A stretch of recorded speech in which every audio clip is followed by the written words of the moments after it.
శ్రీమన్నారాయణ అండి. నా పేరు కందాల విజయ్ కుమారాచార్యులు.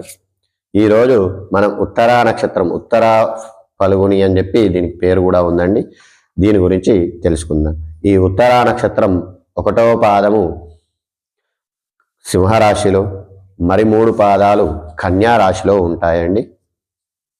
ఈ ఉత్తరా నక్షత్రానికి అధిపతి సూర్యుడండి. ఉత్తరా నక్షత్రానికి అధిపతి సూర్యుడండి.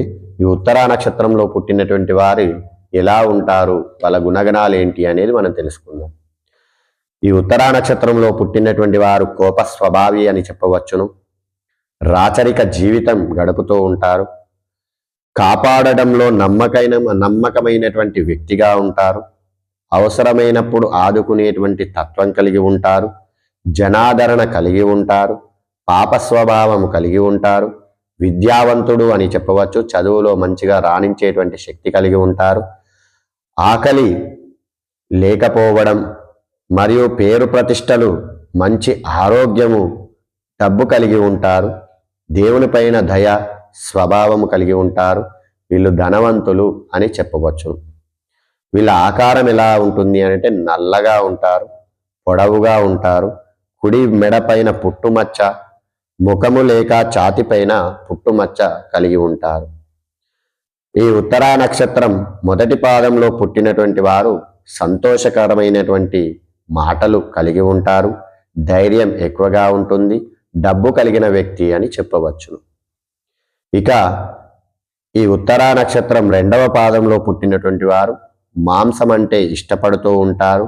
డబ్బు లేకపోవడము, నిలకడమైనటువంటి స్థిరత్వం లేనటువంటి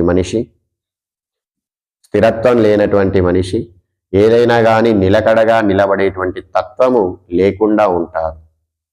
ఇక ఈ ఉత్తరా నక్షత్రం 3వ పాదంలో పుట్టినటువంటి వారు జంతువుల పైన ప్రేమ, విశ్వాసం కలిగి ఉంటారు. ఎక్కువ తెలివి కలిగి ఉంటారు. మంచి తెలివితేటలు కలిగిన వ్యక్తి, తేలిక, మాటకారి, మంచి స్వభావం కలిగినటువంటి వారని చెప్పవచ్చును. ఇక ఉత్తరా నక్షత్రం 4వ పాదంలో పుట్టినటువంటి వారు యుక్త వయసులో తల్లిదండ్రులను దూరం కావడం ఉంటుంది. అట్లాగే వీళ్ళు మంచి తనము కలిగి ఉంటారు. బద్ధకం ఎక్కువ అని చెప్పవచ్చును. నిరాశ జీవి అని కూడా చెప్పవచ్చును. జై శ్రీమన్నారాయణ అండి. ఇది ఉత్తరా నక్షత్రం గురించి.